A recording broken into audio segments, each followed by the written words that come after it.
साथीहरू यहाँहरूलाई हार्दिक स्वागत छ लोकसेवाको तयारीमा। आज हामीले लोकसेवाको तयारीमा नेपाली साहित्यसँग सम्बन्धित केही प्रश्न उत्तर लिएर उपस्थित भएको छौँ। हाम्रो भिडियो कस्तो लाग्छ हामीलाई सल्लाह सुझाव र प्रतिक्रिया दिन नभुल्नुहोला। साथै हाम्रो युट्युब च्यानललाई सब्स्क्राइब गरी छेउमा रहेको बेल आइकनलाई थिची अलको बटनमा क्लिक गर्नुहोला ताकि हामीले युट्युबमा राखेको भिडियो सर्वप्रथम तपाईको युट्युब च्यानलसम्म सहजै पुगोस्। आजको पहिलो प्रश्न रहेको छ, सीतायान महाकाव्यका लेखक को हुन्? सीतायान महाकाव्यको लेखक को हुन्? यसको उत्तर रहेको छ डाक्टर रमेश चन्द्र अधिकारी। त्यस्तै गरी प्रश्न नम्बर 2 मा रहेको छ, हिमाल पारी हिमालवारी नामक गीति नाटकका लेखक को हुन्? हिमाल पारी हिमालवारी नामक गीति नाटकका लेखक को हुन्? यसको उत्तर रहेको छ माधव प्रसाद घिमिरे। त्यस्तै गरी प्रश्न नम्बर 3 मा रहेको छ, नेपाली साहित्य लेखनको हिसाबले नेपाली पछि दोस्रो स्थानमा रहेको भाषा साहित्य कुन हो? नेपाली साहित्य लेखनको हिसाबले नेपाली पछि दोस्रो स्थानमा रहेको नेपाली भाषा साहित्य कुन हो? यसको उत्तर रहेको छ नेवारी। त्यस्तै गरी प्रश्न नम्बर 4 मा रहेको छ, नेपाली भाषामा लेखिएको पहिलो रचना पृथ्वीनारायण शाह नामक कविता थियो भने पहिलो नाटक कुन हो? नेपाली भाषामा लेखिएको पहिलो रचना पृथ्वीनारायण शाह थियो भने पहिलो नाटक कुन थियो? यसको उत्तर रहेको छ हास्य कदम्ब। त्यस्तै गरी प्रश्न नम्बर 5 मा रहेको छ, अक्षराङ्क शिक्षा कसले लेखेका हुन्? अक्षराङ्क शिक्षा कसले लेखेका हुन्? यसको उत्तर रहेको छ जय पृथ्वीबहादुर सिंह। त्यस्तै गरी प्रश्न नम्बर 6 मा रहेको छ, नेवारी भाषाको लिपिलाई के भनिन्छ? नेवारी भाषाको लिपिलाई के भनिन्छ? यसको उत्तर रहेको छ रञ्जना लिपि। त्यस्तै गरी प्रश्न नम्बर 7 मा रहेको छ, नेपाली भाषाको व्याकरण लेखनमा कलम चलाउने प्रथम विदेशी विद्वान को हुन्?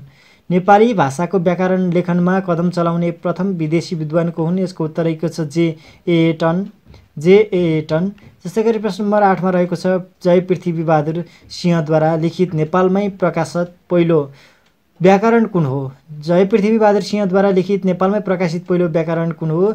यसको उत्तर रहेको छ प्राकृतिक व्याकरण। त्यस्तै गरी प्रश्न नम्बर 9 मा रहेको छ, गोठाले उपनाम कुन साहित्यकारको हो? गोठाले उपनाम भएको साहित्यकार को हो? यसको उत्तर रहेको छ गोविन्द बहादुर मल्ल, जसलाई गोविन्द बहादुर मल्ल गोठाले पनि भनेर चिनिन्छ। त्यस्तै गरी प्रश्न नम्बर 10 मा रहेको छ, नेपाली भाषाको सबैभन्दा ठुलो शब्दकोश नेपाली शब्दसागरका लेखक को हुन्? नेपाली भाषाको सबैभन्दा ठुलो शब्दकोश नेपाली शब्दसागरका लेखक को हुन्? यसको उत्तर रहेको छ वसन्त कुमार शर्मा नेपाल। त्यस्तै गरी प्रश्न नम्बर 11 मा रहेको छ, प्रश्न नम्बर 11 यस प्रकार रहेको छ, नेपाली साहित्यको प्राथमिक काल भन्नाले कतिदेखि कति समयको अवधिलाई चिनिन्छ? नेपाली साहित्यको प्राथमिक काल भन्नाले कतिदेखि कति समयलाई चिनिन्छ? यसको उत्तर रहेको छ प्रारम्भदेखि भनेर भनिएको छ यहाँ। त्यस्तै गरी प्रश्न नम्बर 12 मा रहेको छ, विक्रम सम्वत 1939 सम्म नेपाली साहित्यको पहिलो कृतिको रूपमा कुनलाई मानिन्छ? विक्रम सम्वत 1939 सम्म नेपाली साहित्यको पहिलो कृतिको रूपलाई कुनलाई मानिन्छ? यसको उत्तर रहेको छ पृथ्वीनारायण शाह। त्यस्तै गरी प्रश्न नम्बर 13 मा रहेको छ, नेपाली साहित्यको प्राथमिक कालको राम्रो सिर्जना मानिने तनहुँ भकुण्डो कृति कसले रचना गरेका हुन्? नेपाली साहित्यको प्राथमिक कालको राम्रो सिर्जना मानिने तनहुँ भकुण्डो कृतिका रचनाकार को हुन्? यसको उत्तर रहेको छ शक्ति बल्लभ अर्याल। त्यस्तै गरी प्रश्न नम्बर 14 मा रहेको छ, नेपाली साहित्यको प्राथमिक काल कुन साहित्यिक धारामा सम्बन्धित छ? नेपाली साहित्य कालको प्राथमिक काल कुन साहित्यिक धारासँग सम्बन्धित छ? यसको उत्तर रहेको छ वीर र भक्ति धारा। त्यस्तै गरी प्रश्न नम्बर 16 मा रहेको छ, अक्षराङ्क शिक्षा कसले लेखेका हुन्? अक्षराङ्क शिक्षा कसले लेखेका हुन्? यसको उत्तर रहेको छ जय पृथ्वीबहादुर सिंह। त्यस्तै गरी प्रश्न नम्बर 17 मा रहेको छ, मुटुको व्यथा नामक नाटक सर्वप्रथम कहिले प्रकाशन भएको थियो? मुटुको व्यथा नाटक सर्वप्रथम कहिले प्रकाशन भएको थियो? यसको उत्तर रहेको छ विक्रम सम्वत 1986। त्यस्तै गरी प्रश्न नम्बर 18 मा रहेको छ, सेतो बाघ कृतिका लेखक को हुन्? यसको उत्तर रहेको छ डायमन्ड शमशेर। त्यस्तै गरी प्रश्न नम्बर 19 मा रहेको छ, सर्वप्रथम झर्रोवादी आन्दोलनको सुरुवात कहाँबाट भएको थियो? सर्वप्रथम झर्रोवादी आन्दोलनको सुरुवात कहाँबाट भएको थियो? यसको उत्तर रहेको छ भारतको बनारस। त्यस्तै गरी प्रश्न नम्बर 20 मा रहेको छ, नेवारी साहित्यका महाकवि को हुन्? नेवारी साहित्यका महाकवि को हुन्? यसको उत्तर रहेको छ सिद्धिदास सामन्त। त्यस्तै गरी प्रश्न नम्बर 21 मा रहेको छ, नेपाली साहित्यको विकासक्रमलाई कति भागमा विभाजन गरी अध्ययन गर्न सकिन्छ? नेपाली साहित्यको विकासक्रमलाई कति भागमा विभाजन गरी अध्ययन गर्न सकिन्छ? यसको उत्तर रहेको छ 3 भाग। त्यस्तै गरी प्रश्न नम्बर 22 मा रहेको छ, जीवन काँडाकी फुल कृतिको लेखक कुन महिला साहित्यकारको हो? जीवन काँडाकी फुल कृति कुन महिला साहित्यकारको हो? यसको उत्तर रहेको छ झमक घिमिरे। त्यसै गरी प्रश्न नम्बर 23 मा रहेको छ नेपाली साहित्यमा सबैभन्दा बढी बिक्री भएको कृति कुन हो? नेपाली साहित्यमा सबैभन्दा बढी बिक्री भएको कृति कुन हो? यसको उत्तर रहेको छ मुना मदन। त्यस्तै गरी प्रश्न नम्बर 24 मा रहेको छ नेपाली साहित्यको सिंगारिक धारको अगुवा व्यक्ति कसलाई मानिन्छ? नेपाली साहित्यको सिंगारिक धारको अगुवा व्यक्ति कसलाई मानिन्छ? यसको उत्तर रहेको छ मोतीराम भट्ट। त्यस्तै गरी प्रश्न नम्बर 25 मा रहेको छ राल्फा कवि कुन साहित्यकारको विशेष उपाधि हो?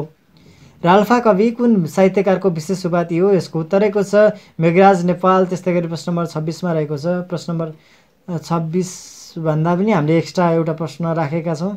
यहाँ क्रमबद्ध रूपमा प्रश्नको नम्बर क्रम केही गडबडी हुन गएकोमा हामी क्षमा प्रार्थी छौँ। हामीले यहाँ 14बाट एकैचोटि 16 देखेका थियौँ। हामीले त्यहाँ चाहिँ रोलकम बिग्रेको हुनाले हामीले यो एक्स्ट्रा क्वेसन राखेका हौँ।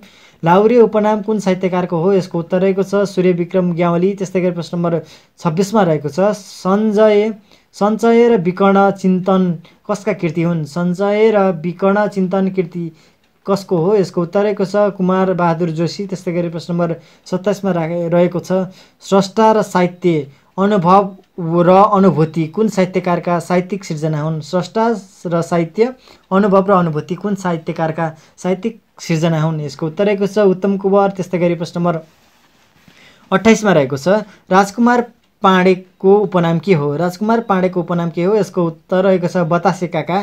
त्यस्तै गरी प्रश्न नम्बर 29 मा रहेको छ सुतेको समुद्र कसको कृति हो? सुतेको समुद्र कसको कृति हो? यसको उत्तर रहेको छ गोविन्द बहादुर गिरी अर्थात् गोविन्द गिरी। त्यस्तै गरी प्रश्न नम्बर 30 मा रहेको छ घाउको 17 चक्का कसको लेख हो? घाउको 17 चक्का कसले लेखेको कृति हो? यसको उत्तर रहेको छ दौलत विक्रम बिष्ट। घाउको 17 चक्काका लेखक दौलत विक्रम बिष्ट हुन्। त्यस्तै गरी प्रश्न नम्बर 31 मा रहेको छ प्रेम कुन साहित्यकारको कृति हो? प्रेम कुन साहित्यकारको कृति हो? यसको उत्तर रहेको छ रुद्रराज पाण्डे। त्यस्तै गरी प्रश्न नम्बर 32 मा रहेको छ जय भोडी कसको कृति हो? यसको उत्तर रहेको छ भैरव अर्याल। त्यस्तै गरी प्रश्न नम्बर 33 मा रहेको छ भानुभक्तको जीवन चरित्र कसको कृति हो? भानुभक्तको जीवन चरित्र कसको कृति हो? यसको उत्तर रहेको छ मोतीराम भट्ट। त्यस्तै गरी प्रश्न नम्बर 34 मा रहेको छ रामगीता कसको कृति हो? यसको उत्तर रहेको छ भानुभक्त आचार्य। त्यस्तै गरी प्रश्न नम्बर 35 मा रहेको छ साहित्य लेखनको हिसाबले नेपालीपछि दोस्रो स्थानमा रहेको भाषा साहित्य कुन हो? यसको उत्तर रहेको छ नेवारी। हाम्रो यो क्वेसन दोहोरिएको छ।